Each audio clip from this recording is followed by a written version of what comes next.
Le webinaire va donc démarrer. Ce webinaire est enregistré, bien évidemment, et la présentation qui vous est affichée vous sera envoyée après la réunion. Donc, je vous remercie à tous d'être présents aujourd'hui pour ce webinaire que nous avons présenté depuis, que nous avons préparé depuis une longue date. Nous avions une soixantaine d'inscrits sur le lien fourni par Apply et plus de 130 personnes intéressées sur LinkedIn. Donc, c'est un sujet qui intéresse beaucoup de monde, qui est passionnant et qui est fort utile puisque les budgets ont été réalisés en fin d'année dernière et maintenant, nous sommes dans le dur. Nous sommes au moment où les prix du transport évoluent selon le contexte que vous connaissez tous. Et c'est la raison pour laquelle nous avons réalisé ce webinaire avec Uplay. C'est pour bénéficier de l'expertise d'Uplay qui, dans le domaine de l'information intelligente, notamment sur les prix du transport, peut nous apporter des éléments concrets qui vont nous permettre de prendre des actions de notre côté en tant qu'industriel, distributeur ou acheteur de transport. Donc aujourd'hui, nous avons Thomas Larieux qui est avec nous, qui est donc le directeur général d'Uplay, avec qui nous avons préparé ce webinaire, et moi-même, donc président d'Alpe Supply Chain. Nous avons souhaité réaliser ce webinaire tout simplement pour vous apporter des informations qui, comme je vous l'ai dit, sont utiles et fondamentales, puisque quand on n'a pas ces informations, on est dans le flou, et quand on est dans le flou, on a du mal à prendre les décisions. Donc aujourd'hui, nous voyons les perspectives du transport européen en 2023. Et donc Thomas va nous expliquer comment il a pu disposer de ces informations importantes et justement quelles sont les tendances qu'il peut observer et nous apporter aussi des éléments de contexte. Je tiens à vous signaler que vous pouvez poser vos questions tout au long de la réunion et il y aura un moment d'interaction après la présentation qui sera faite par Thomas. Donc, utilisez bien le petit bouton en bas qui s'appelle questions-réponses et qui vous permet de poser vos questions. Je t'en prie, Thomas, à toi. Merci. Bonjour à tous. C'est un grand plaisir d'être avec vous aujourd'hui. N'hésitez pas, je répète encore une fois ce que disait Jean-Baptiste, mais n'hésitez pas sur les questions. Gwendid, qui est là également parmi les participants et qui fait partie de l'équipe Apply, sera là pour regarder les questions, pour y répondre aussi si d'elle-même elle a la réponse ou juste lever la main à votre place et puis et nous interrompre de temps en temps pour poser ces questions. Le but du jeu, c'est que ce soit le plus interactif possible. L'objet de ce webinaire, vous l'avez compris, hein, c'était dans les prix. L'idée est vraiment d'analyser un peu les prix de transport, surtout le transport routier aujourd'hui en Europe. Et pour cela, nous allons utiliser les données de Play. Alors, je ne vais pas beaucoup parler de Play ici à proprement parler, mais principalement de ce que l'on fait plutôt et surtout des données qu'on récupère. Pourquoi? Parce que vous allez voir énormément de graphiques par la suite. Et c'est important de savoir de quoi on parle. Les données que vous allez voir juste dans les prochaines diapositives sont des données de transport que l'on collecte. Donc, ce que fait Apply, on est connecté à des chargeurs, à des transporteurs, à des commissionnaires de transport également, et nous récupérons des prix de vente de transport de marchandises. C'est important, ce sont des prix de vente, c'est-à-dire que les chargeurs avec qui nous travaillons, avec qui nous sommes en partenariat, vont nous fournir via leur TMS ou via des fichiers Excel ou via leur ERP parfois les données de facture réellement en disant j'ai fait tant de transports sur la semaine passée avec telle caractéristique, celui-ci était un camion complet, celui-ci était en partiel, en température dirigée, peu importe, et avec l'ensemble des prix et des surcharges qui sont euh, afférentes à chacun des transports. Nous récoltons ça, donc vous pouvez imaginer les centaines de millions de prix que nous récoltons et les millions de prix que nous récoltons toutes les semaines. Et ces données, après, sont analysées par une suite d'algorithmes qui nous permet d'avoir, en fait, de restituer toute cette donnée sous forme de quelque chose de très simple. C'est un prix, une dispersion des prix pour un transport donné. Donc, en fait, sur Apply, vous pouvez aller sur le site internet, taper directement, je veux le prix du transport aujourd'hui sur le marché pour un camion complet entre Paris et Barcelone, par exemple. Et vous allez voir une dispersion des prix, minimum, maximum, avec un prix médian, et vraiment, vous allez voir la dispersion des données qui sont récoltées par Apply via nos partenaires. Et c'est important de bien avoir en tête, donc des données de vente. On est sur les données qui proviennent directement des chargeurs et les données de vente transporteurs ou commissionnaires. Donc, ce qui nous intéresse, c'est vraiment la donnée finale. La donnée entre transporteurs et commissionnaires, ces échanges qu'il peut y avoir entre ces deux agents nous intéressent moins. Nous, on est vraiment sur le prix final qui est payé par le chargeur. Les données que vous allez voir par la suite, donc nous avons fait un choix, nous ne pouvons pas tout présenter. Ici, le choix qui a été fait, c'est FTL, donc du camion complet en marchandises générales, General Cargo, et nous allons voir du prix spot et le prix contractuel, avec à chaque fois la surcharge carburant qui est inclus, donc ça va être un prix tout inclus. S'il y a du ferry également, s'il y a les péages, tout est inclus dans nos prix pour essayer de garder le plus d'uniformité dans l'analyse que nous allons avoir entre les différents pays européens. Bien sûr, nous avons des données qui sont plus désagrégées. Nous pourrions voir un partiel, nous pourrions voir 3-4 palettes du température dirigée ou du produit dangereux. Mais celui qui est le plus utilisé quand même de façon commune en Europe, c'est la marchandise générale. Et vous allez voir que ça nous permet déjà de voir des tendances qui sont bien nettes. Premier indice, et c'est le seul indice ici qui va être ce qu'on appelle en base 100. Donc en base 100, on s'est placé au Q1 en premier trimestre 2017. Nous avons dit, OK, ça c'est la base 100 et nous allons voir l'évolution des prix dans les indices trimestre par trimestre. Cet indice de prix est construit avec deux partenaires qui sont Transport Intelligence en Angleterre et l'IRU International Road Union, donc le syndicat international des transporteurs routiers. Et nous construisons cet indice que nous maintenons tous les trimestres. Vous allez voir après des indices qui sont avec une granularité plus fine. On va être à la semaine.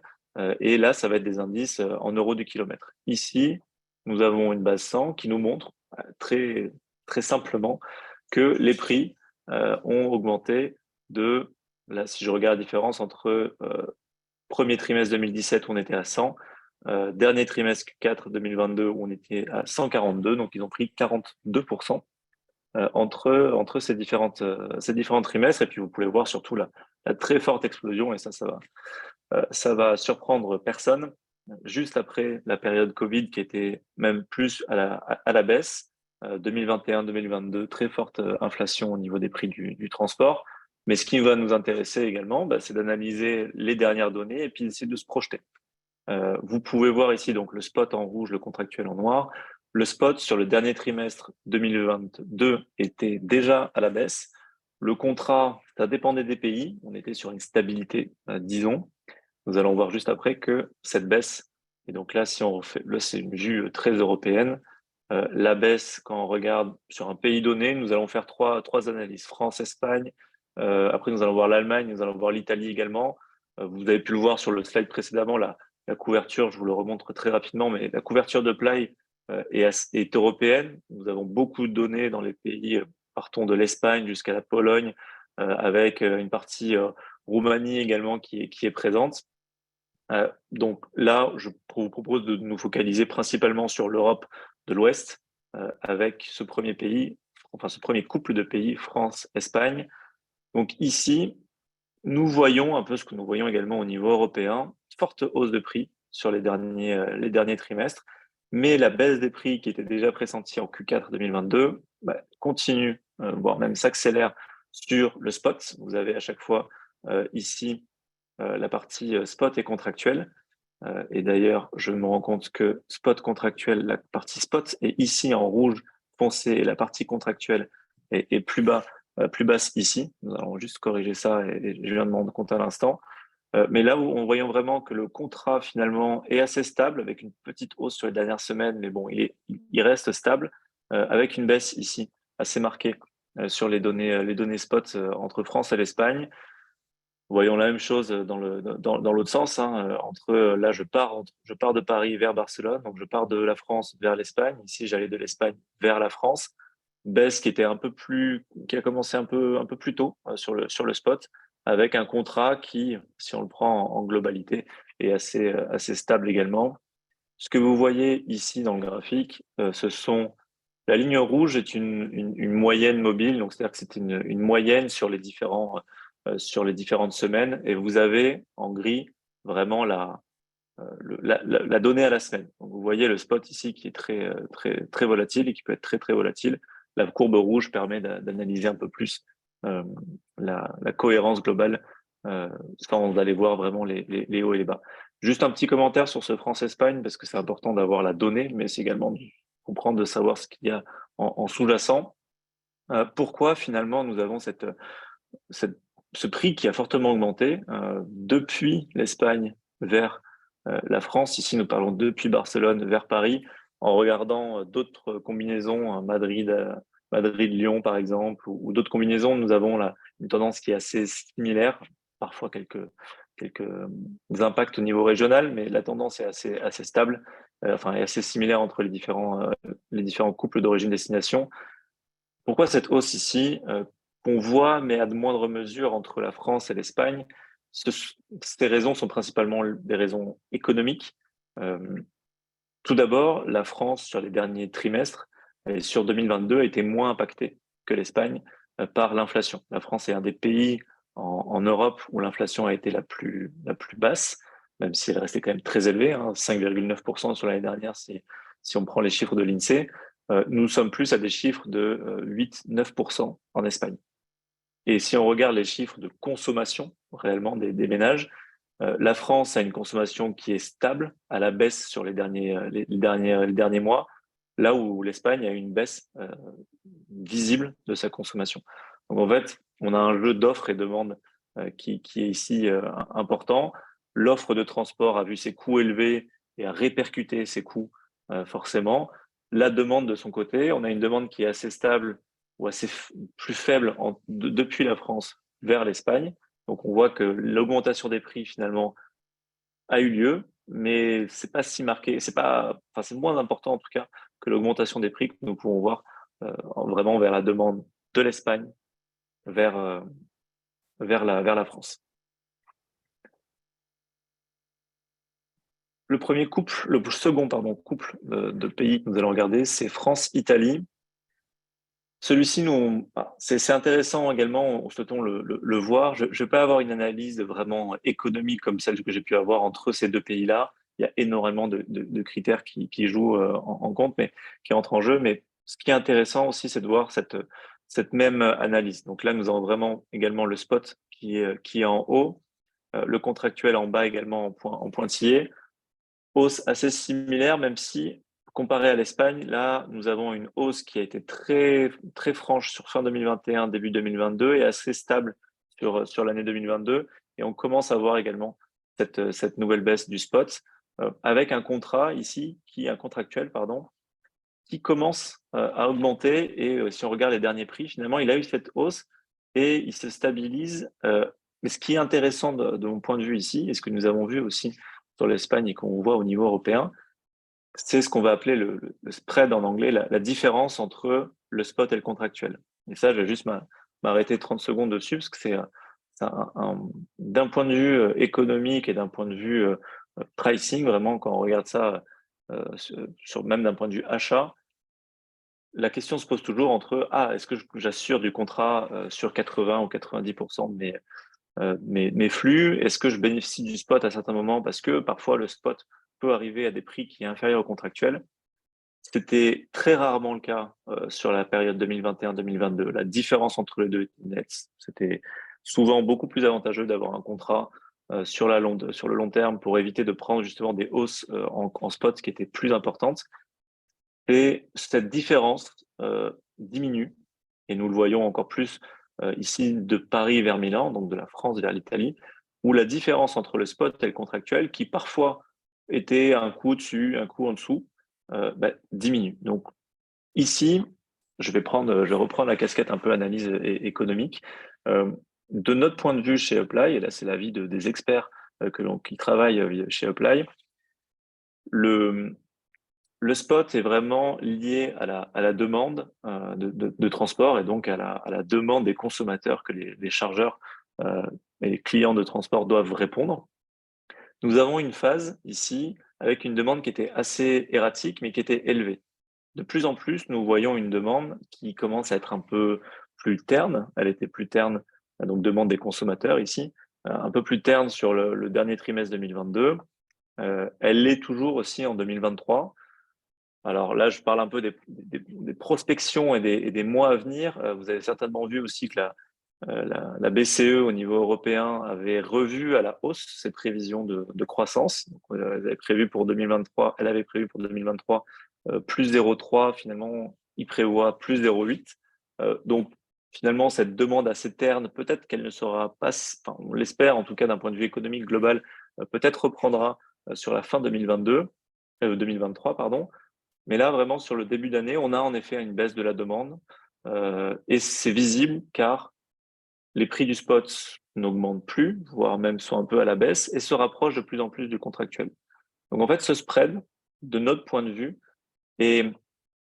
représente vraiment la tension qu'il y a sur le marché. Quand on a une tension qui est importante, parce qu'on a très peu de capacité de transport, parce que la demande est élevée, voire un peu erratique, avec des grands coûts, des grandes montées en pression de temps en temps, bah, ça met en pression les supply chains, ça met une pression sur les prix, et cette pression se voit avec un spot qui augmente. Et la différence spot et contractuel qui augmente encore plus.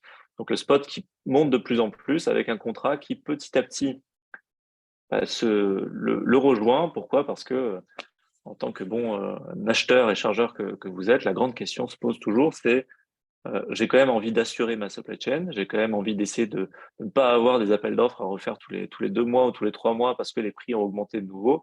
Donc plus je peux avoir un contrat qui sur le long terme me sécurise, plus plus c'est avantageux pour moi et puis ça me permet aussi d'éviter pas mal de risques. C'est toujours à mettre en balance avec le côté spot qui vous permet de bénéficier de certains retournements de marché ou sur des lignes plus faibles, d'essayer d'aller chercher finalement des prix qui sont intéressants ou tout simplement parfois vous n'avez pas le choix. Hein. C'est aussi la réalité opérationnelle. Une, une demande qui explose sur un moment donné ou parce que il fait beau et que vous êtes dans le BTP ou que vous dans tout ce qui est jardinerie, voilà, ça c'est aussi des choses qui sont très opérationnelles et qu'on arrive à voir justement dans les données. Le dernier couple qu'on regarde, c'est avec l'Allemagne. Vous pourrez regarder, on a sur le site internet de Play, on a également des combinaisons Allemagne-Espagne ou Italie-Allemagne. Là, j'ai centralisé un peu sur la France parce qu'on est sur un webinaire français et avec des chargeurs qui sont principalement français.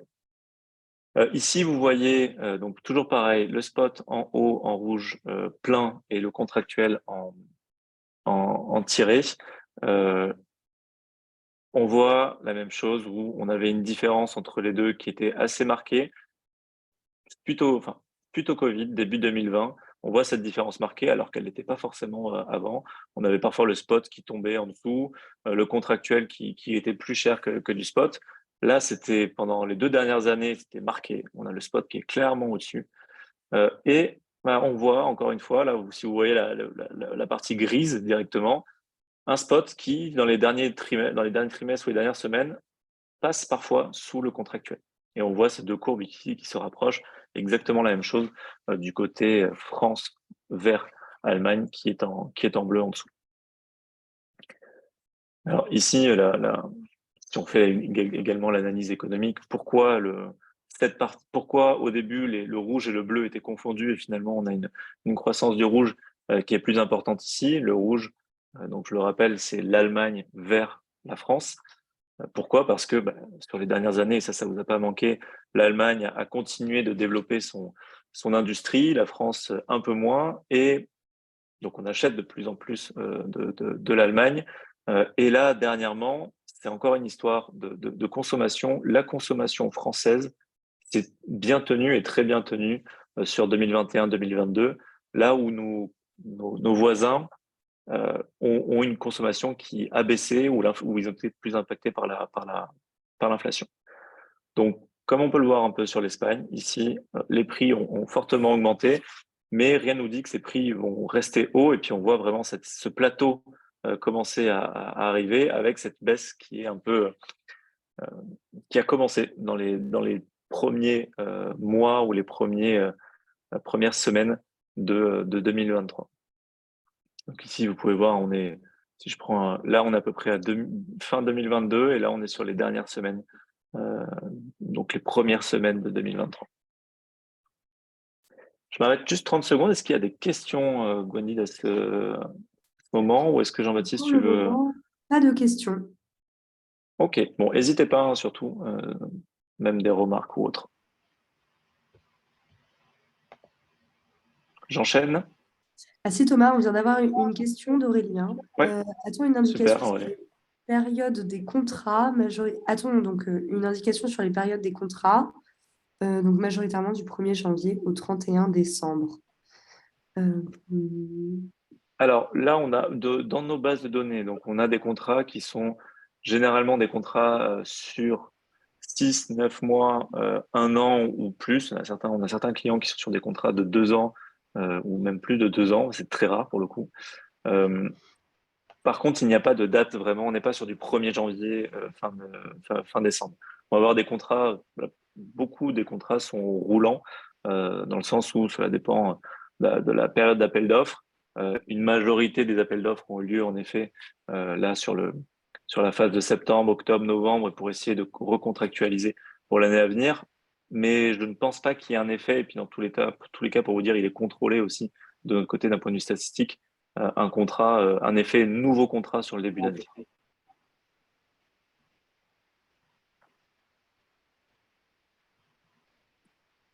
Alors, j'anticipe sur peut-être une question que vous pouvez avoir aussi.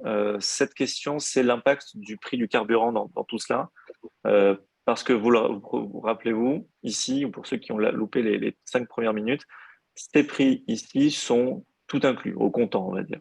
On est sur un prix, un camion complet, en euros du kilomètre ici sur ce graphique, pour une origine et destination, tout inclus. Le carburant, les différentes surcharges. Bien sûr, on essaie d'avoir un camion qui est représentatif, un camion complet, mais certains vont avoir une surcharge parce qu'il faut des équerres, parce qu'il faut un haillon, parce qu'il faut double chauffeur ou autre. Ça, on va dire que c'est plutôt des extrêmes. Le camion représentatif, on va avoir un camion complet, carburant inclus pour une origine-destination donnée sur la marchandise générale avec tout ce qui est péage et autres qui peut être pris en compte aussi. Et si vous êtes sur une origine-destination sur laquelle très généralement il y a un ferry qui est inclus dedans, c'est également inclus dans le prix comptant. Et donc ce qui va être important, c'est de regarder l'impact du gasoil dans tout ceci.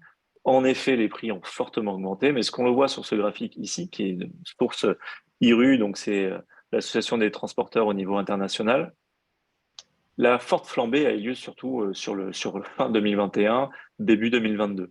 On est sur une stabilité sur 2022. Alors, vous avez pu voir sur plusieurs graphiques que les prix continuaient d'augmenter parce que finalement, le gasoil n'est pas le seul marqueur. Il est forcément un marqueur très important. Dans certains pays européens, il représente maintenant 30, 35, voire 40% dans les pays de l'Est du prix d'un transport. Donc, c'est bien sûr très important. On va avoir un impact en plus, et là, je m'arrête juste 30 secondes sur l'impact du gasoil, euh, un impact entre pays, parce qu'on a certains pays qui vont avoir une subvention, l'Espagne par exemple, qui a encore une subvention de 20 centimes pour ses chauffeurs routiers sur le gasoil, qui va se réduire bientôt à 10 centimes. Mais bien sûr, l'impact est différent entre pays, mais le prix, enfin, la charge sur les opérationnels, les opérations n'est pas que celle-ci. Donc il y a le prix du gasoil, tout ce qui est revalorisation salariale également. Bien sûr, l'inflation touche quasiment tous les pays européens et donc les salaires sont tirés vers le haut par les chauffeurs ou par les personnes qui font partie de différentes entreprises. Et on a une chose qui est toute bête aussi, il est compliqué aujourd'hui de commander un nouveau camion, un nouveau tracteur, une nouvelle semi. Euh, et là, selon les différents fournisseurs, on va avoir entre 1 an, voire 1 an et demi, 2 ans de temps de livraison. Donc, ça met un peu de pression également sur la disponibilité des camions. L'autre impact qui est très lié finalement à la hausse des prix et à la hausse du salaire, et ça c'est un sujet qui malheureusement est actuel, mais qui va tenir sur les mois et les années à venir. On est sur on a un enjeu structurel aujourd'hui sur les chauffeurs qui sont disponibles. Aujourd'hui, on a des chauffeurs qui sont sur une tranche d'âge qui est assez haute et on a un grand nombre de ces chauffeurs qui vont partir à la retraite dans les années à venir. Et cette profession n'attire pas ou attire trop peu de nouvelles personnes. Et donc, on a clairement ici un problème d'offre de transport on a un problème d'offre parce que les camions sont compliqués à avoir de nouveau. La commande prend du temps, mais également, on a également un manque de disponibilité de chauffeurs. Tous les chiffres que vous voyez ici sont également fournis par l'IRU qui fait une analyse très fréquente. Et là, la prochaine analyse, nous allons nous mettre en partenariat avec eux pour aller demander à l'ensemble de la profession quels sont aujourd'hui leurs besoins de chauffeurs. Est-ce que c'est toujours aussi tendu? Et malheureusement, l'IRU anticipe que ce sera le cas toujours enfin que l'apogée sera en 2026 au vu du départ à la retraite de tous ces chauffeurs. Là, je m'arrête avant de passer sur vraiment le côté guerre en Ukraine, juste pour le rappeler également et pour voir un peu l'impact qu'il peut y avoir dessus. Une chose qu'on n'a pas mis également ici, c'est le Mobility Package. Mobility Package, donc qui est une loi européenne qui est rentrée en vigueur, qui impose aux chauffeurs routiers de rentrer à leur base, et pas simplement aux chauffeurs, également à leur remorque, ça c'est un point important également, de rentrer à la base, de rentrer dans leur pays où ils sont basés, tout simplement. Donc ça, c'est un impact également parce que aujourd'hui, le premier pavillon au niveau européen dans le transport routier de marchandises, c'est la Pologne, beaucoup de camions polonais qui travaillent en Allemagne, en France, en Espagne, et qui doivent revenir à la base fréquemment. Et donc, ça crée aussi également une tension, parce qu'ils reviennent, mais ils vont pas revenir, enfin, en tout cas, ils vont essayer de pas revenir à vide. Et donc, ça crée même une baisse des prix, on peut voir, entre certains pays, par exemple Allemagne, Pologne ou France, Pologne, les prix n'ont quasiment pas augmenté dans ce sens-là, de la France vers la Pologne, parce qu'on a un besoin de ne pas revenir à vide. Dans l'autre sens, en revanche, c'est pareil, on a un impact.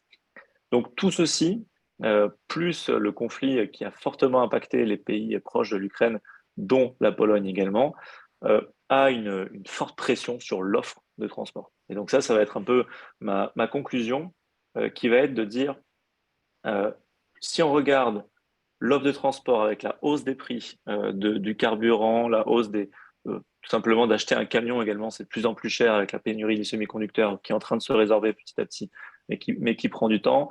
L'indisponibilité des chauffeurs, ou en tout cas la pénurie de chauffeurs qui se fait déjà sentir et qui est à venir. Le Mobility Package. Je rajoute également le côté transition écologique, parce que bien sûr, ça a un coût. Avoir des camions qui sont alors soit électriques, principalement pour les petites ou moyennes distances, plus les camions. Alors il y a certains camions qui sont au gaz également, même si là le gaz a flambé, donc ceux-là généralement ils restent plutôt au parking que autre chose. Mais ça a un coût, et ce coût, ça renchérit encore le coût du transport. Les nouvelles normes européennes également. Donc, en conclusion, et si on se dit quelle est la prévision pour les trimestres à venir ou l'année à venir, du côté de Play en tout cas, ce qu'on anticipe, c'est une stabilité, une baisse sur le premier trimestre 2023 des prix de transport, que ce soit d'un point de vue spot, baisse plus marquée sur le spot, stabilité on va dire sur la partie contractuelle parce que les contrats ont été négociés en amont et en anticipant ce fait que les coûts sont en train d'augmenter. Mais étant donné que les prix de transport de façon globale sont déjà très hauts, nous anticipons une baisse sur début 2023, pardon. Mais cette baisse ne va pas être très importante. Les différents modèles que nous avons, c'est 4-5% de baisse, principalement sur du spot, qui a fait, comme vous avez pu voir, plus de 40% si on part de 2017. Et cette baisse ne va pas, on va pas avoir une baisse continue sur tout 2023. Pourquoi? Parce que les coûts sont là, la tension sur le marché du transport est là. Et si on en croit l'Europe, si on en croit tous les économistes, finalement, cette consommation actuelle qui est un peu terne, qui fait que certains pays sont en récession technique. En Europe, on a certains pays qui finalement ont un PIB qui est devenu négatif pendant quelques temps, où la croissance est devenue négative pendant 1 ou 2 mois. On anticipe à une fin 2023 qui est un peu plus, ils anticipent une fin 2023 qui est un peu plus positive. Si on regarde au niveau international, 2024, également, on a une croissance qui est là, qui est de retour. Et si on repart sur une croissance de la demande, si on repart, et ce qu'on souhaite à peu près tous, j'imagine toutes vos entreprises qui sont aussi autour de la table, souhaitent avoir les consommateurs qui reviennent, qui reconsomment et pouvoir annoncer de la croissance euh, euh, juste de votre activité, bah, ça va remettre une pression sur la demande. Et qui dit pression sur la demande avec malheureusement une offre qui restera quand même compliquée, les prix vont rester élevés. Je pense sincèrement qu'après une petite baisse, une petite correction parce que ça allait très haut très vite, ces prix vont rester élevés sur 2023 et sur 2024. Les gros challenges vont être finalement de traiter ce côté offre, cette pénurie de l'offre. Et après, je vais juste enchaîner aussi sur une façon de gérer ces challenges. Du côté Apply, nous avons beaucoup de clients, de chargeurs qui discutent avec des transporteurs pour sécuriser des contrats et des prix pour pouvoir travailler sur la qualité plutôt que sur le prix. En disant, OK, on s'est mis d'accord sur 1 an, sur 2 ans pour tel prix. Maintenant, je veux pouvoir vous aider également à rénover votre flotte, à mettre plus d'électrique, à mettre plus d'hydrogène potentiellement, ou à passer juste sur une nouvelle norme européenne pour avoir un gasoil, une consommation gasoil avec des particules émises qui sont plus faibles. Et donc ça, peut-être sur 70-80% de leur transport, et se garder, ou en tout cas s'équiper sur du spot pour gérer du spot efficacement. On a énormément de chargeurs qui nous demandent, du côté Apply, parce que Apply est une boîte technologique dédiée au monde du transport, comment travailler sur la gestion du spot de façon automatisée, de façon la plus efficace possible, parce que nous allons en avoir besoin, parce que la demande reste erratique dans certains endroits, ou qu'on a des peak seasons qui sont de moins en moins faciles à prévoir. Donc, comment gérer ce spot? Et voilà. Et c'est exactement pour ça que Apply existe aujourd'hui. Notre premier objectif, c'était de fournir de la donnée au marché, de leur fournir des informations pour prendre les meilleures décisions. Et suivant tous les chargeurs qu'on a écoutés, notre deuxième objectif, c'est ce qu'on va annoncer dans quelques semaines, quelques mois, même quelques semaines, parce que ça va être exactement le 14 mars. Nous mettons en place un nouvel outil technologique, encore une fois, pour automatiser la gestion du spot pour les chargeurs, pour leur permettre justement de gérer au mieux cette demande erratique et tout simplement de gérer parfois un coup de bourse sur une demande particulière pour trouver du transporteur parce que nous croyons malheureusement, même si nous faisons en sorte d'aider pour ça, mais nous croyons que la pénurie des chauffeurs et la pression qu'il y a sur l'offre va perdurer pour les années à venir. Et donc, il faut aider au maximum pour que cette pression se fasse le moins sentir possible, ou en tout cas que la supply chain puisse être efficace grâce aux technologies. Voilà, c'était ce que je voulais vous dire de façon assez rapide. On avait une petite demi-heure. Allez-y, si vous avez des questions, n'hésitez pas. C'est le plus interactif, c'est le plus sympa également, parce qu'il y a plein de choses, je pense, que j'ai oublié de vous dire. Alors, de notre côté, en effet, il y a des questions. Je vais les synthétiser. Je lis la question. Quand vous parlez d'automatisation, devons-nous comprendre que Play va tendre à devenir commissionnaire? Donc ça, c'est une question et je pense, Thomas, c'est une question pour rebondir Ouais. sur ce que tu viens Alors, d'annoncer. Je te laisse répondre. là, c'est une question purement Apply, mais j'y réponds avec plaisir, bien sûr. Le Apply est une entreprise technologique. Elle n'est pas commissionnaire. Alors, nous ne sommes pas commissionnaires, nous ne serons pas commissionnaires de transport. Nous ne sommes pas un sender ou autre de demain. Notre objectif, c'est réellement de mettre une sorte de TMS, mais TMS, vous allez voir, assez différent, connecté directement à une bourse de fret ouverte aux chargeurs. Et en fait, un chargeur pourra déposer l'ensemble de ses lots via son TMS directement déposé automatiquement ou via directement des outils qu'il a en interne, un fichier Excel, peu importe. Et ces lots vont être diffusés dans un premier temps à ses transporteurs favoris, s'ils le souhaitent, ou sinon directement à un ensemble de transporteurs. Et là, c'est le côté bourse de fret automatique ouverte aux chargeurs.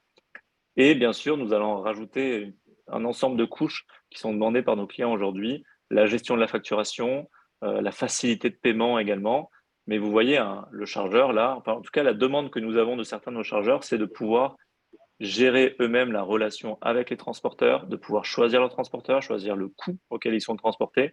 Et donc, nous allons essayer de mettre en place cet ensemble de connecteurs et de technologies pour que ce soit le plus efficace possible. Merci Thomas. Une autre question. Quelle est la différence du nombre de transports entre le premier trimestre 2022 et le premier trimestre 2023? Donc, la différence du nombre de Du transports entre... nombre de transports. Ouais, peut-être.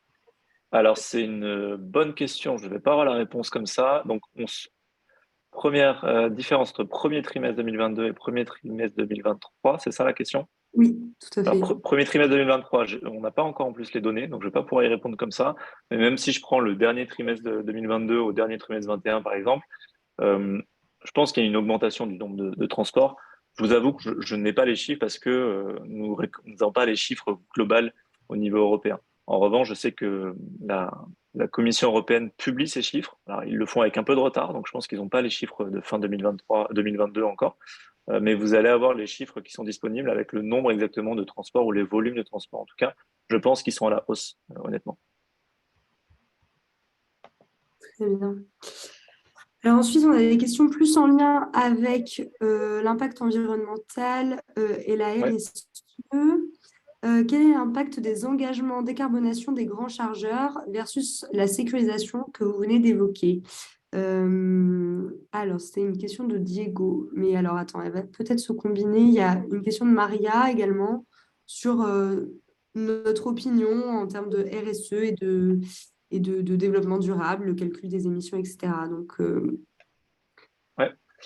Alors, clairement, la discussion Apply a été créée il y a 6 ans. Il y a 6 ans, nous discutions avec les chargeurs du RSE ou du côté green et écologique un peu.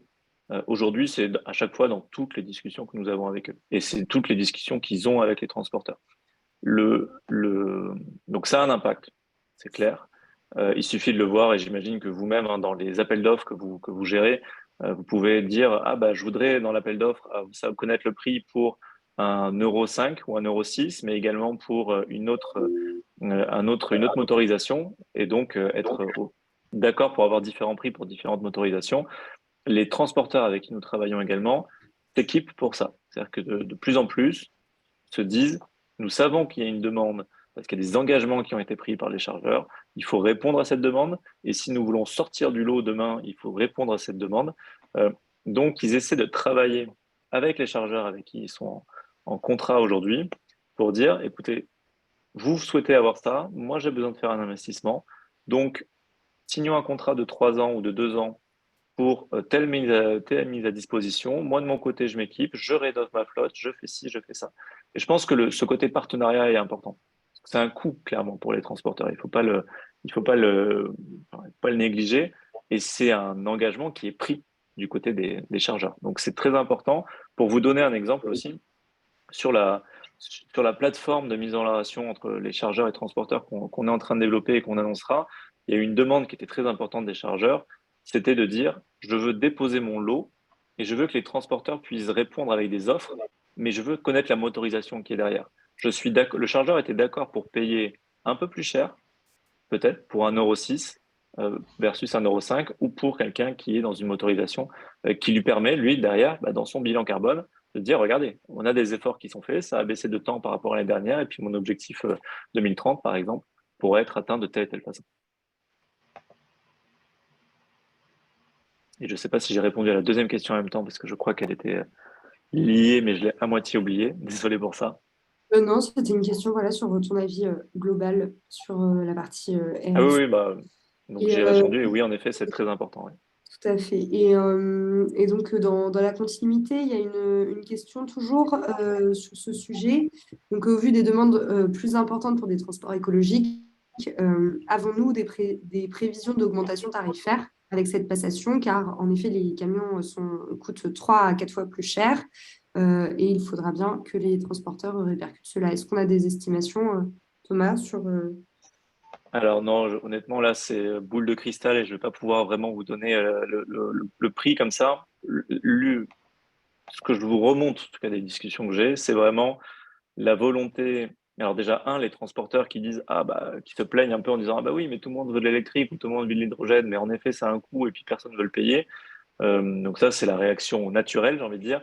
Et après, en deuxième réaction, c'est justement la discussion et le partenariat avec certains chargeurs parce que, en effet, ce coût va être plus important, mais après, on reste sur un marché concurrentiel, hein.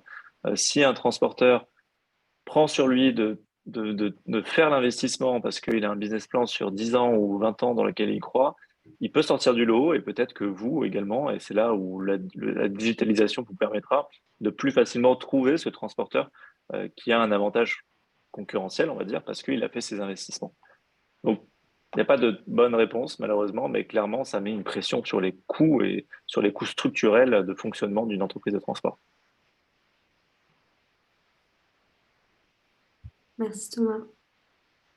Je n'ai plus d'autres questions dans la section questions-réponses. Super. Bon, c'est parfait. Je pense qu'on a fait le tour du sujet des tendances du prix du transport routier pour 2023 sur des données qui sont même qualitatives et qui ne laissent pas place au subjectif, même si finalement on a quand même une zone d'ombre. Hein. C'est de se projeter dans le futur. C'est toujours compliqué dans les supply chains. Donc, quoi qu'il arrive, cette zone d'incertitude, il faut la réduire. Et ce webinaire permet de la réduire. Il donne quand même des informations concrètes. Hein. Donc, je remercie beaucoup Thomas pour toutes ces informations. J'espère qu'elles vous seront utiles dans votre vie professionnelle pour pouvoir anticiper ce qui va se passer, prendre des actions. Et je suis satisfait aussi qu'on ait terminé par ces éléments environnementaux, puisqu'effectivement, la pression s'accélère sur les distributeurs industriels. Hein. Et c'est pour ça que notre association Alpe Supply Chain a été créée. Hein, c'est d'aider les acteurs de la supply chain à anticiper ces sujets-là, puisqu'on pense que c'est l'avenir. Malheureusement, le consommateur va de plus en plus être vigilant et va demander certainement des comptes, puisque c'est quand même lui qui paie à la fin la marchandise. Donc, il aura certainement payé des choses un peu plus vertes. Donc, on a bon espoir que les industriels autour de la table puissent écouter le message aussi de Thomas qu'il a pu entendre, hein, qui fait écho à ce qu'on entend aussi, c'est-à-dire que pour avoir des transports plus vertueux, malheureusement, il va falloir investir un petit peu. On ne peut pas l'obtenir gratuitement. Donc, je pense que les industriels ont plutôt tendance à l'anticiper, ils ont plutôt intérêt à l'anticiper pour pouvoir se démarquer demain vis-à-vis des consommateurs. Et puis, toujours maintenir leur niveau de business actuel, on l'espère pour eux. Voilà, je pense qu'on a terminé avec le webinaire. Donc, encore merci Thomas. Ce que je vous ai écrit là dans les messages, c'est que la présentation vous sera envoyée après la réunion et que également, vous pourrez revoir ce webinaire, notamment si vous êtes arrivé un petit peu en retard, ou le partager dans votre réseau, puisque c'est des informations quand même assez utiles. Donc, je vous remercie de votre présence. Nous avons eu une pointe à 40 participants. Donc, merci beaucoup et j'espère que nous nous retrouverons une prochaine fois pour un autre webinaire, certainement avec Thomas, puisque si ça fonctionne bien, nous pourrons rééditer l'exploit. Avec grand plaisir.